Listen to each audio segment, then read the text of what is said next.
राधे कृष्ण की महिमा। एक बार कलकत्ता का एक भक्त अपने गुरु की सुनाई हुई भागवत कथा से इतना मोहित हुआ कि वह हर समय वृंदावन आने की सोचने लगा। उसके गुरु उसे निधिवन के बारे में बताया करते थे और कहते थे कि आज भी भगवान यहाँ रात्रि को रास रचाने आते हैं।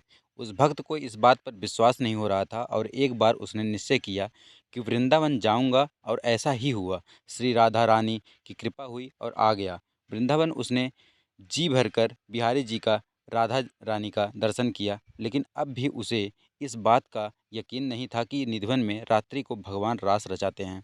उसने सोचा कि एक दिन निधिवन रुक कर देखता हूँ, इसलिए वो वहीं पर रुक गया और देर तक बैठा रहा। और जब शाम होने को आई तब एक पेड़ की लता की आड़ में छिप गया।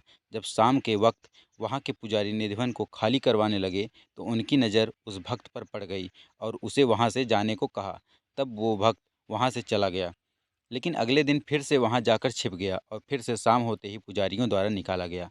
और आखिर में उसने निधिवन में एक ऐसा कोना खोजा जहां उसे कोई न ढूंढ सकता था, और वो आंखें मूंदे सारी रात वहीं निधिवन में बैठा रहा। और अगले दिन जब सेविकाएं निधिवन में साफ सफाई करने आई तो पाया कि एक व्यक्ति बेसुध पड़ा हुआ है और उसके मुंह से झाग निकल रहा है।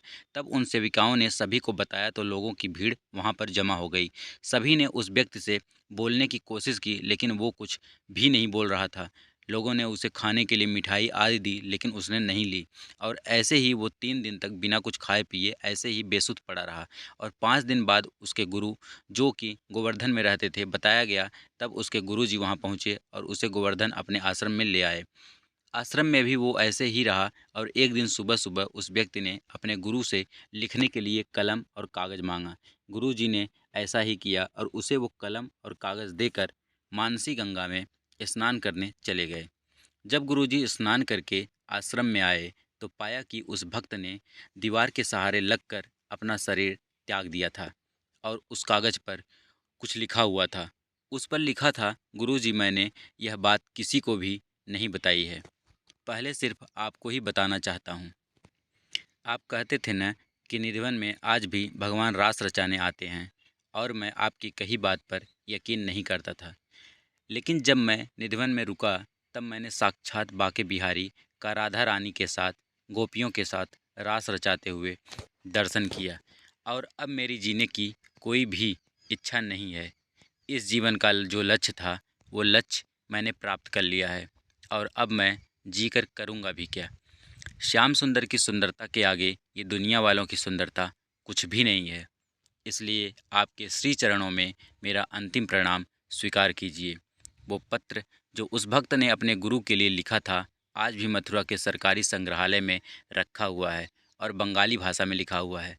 कहा जाता है निधिवन की सारी लताएं गोपियां हैं जो एक दूसरे की बाहों में बाहें डाले खड़ी हैं। जब रात में निधिवन में राधा रानी जी बिहारी जी के साथ रासलीला करती हैं तो वहाँ की लताएं गोपियां बन जाती हैं और फिर रासलीला आरंभ होती है। इस रासलीला को कोई नहीं देख सकता। दिन भर में हजारों बंदर, पक्षी, जीव जंतु निधिवन में रहते हैं, पर जैसे ही शाम होती है सब जीव जंतु, बंदर अपने आप निधिवन से बाहर चले जाते हैं।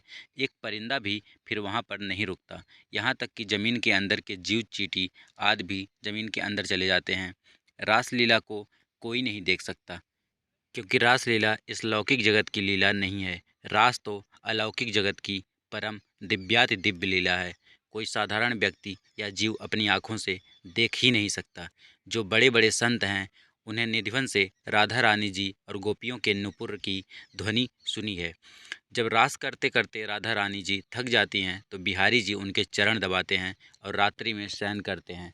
आज भी निधिवन में शयन कक्ष है जहाँ पुजारी जी जल का पात्र, पान, फूल और प्रसाद रखते हैं। और जब सुबह पट खोलते हैं तो जल पीला मिलता है, पान चबाया हुआ मिलता है और फूल बिखरे हुए मिलते हैं। तो दोस्तों, यह कहानी आप लोगों को कैसी लगी हमें कमेंट करके ज़रूर बताएं, और भी ऐसी रोचक कहानियों के लिए हमारे चैनल को ज़रूर सब्सक्राइब कर लें। धन्यवाद।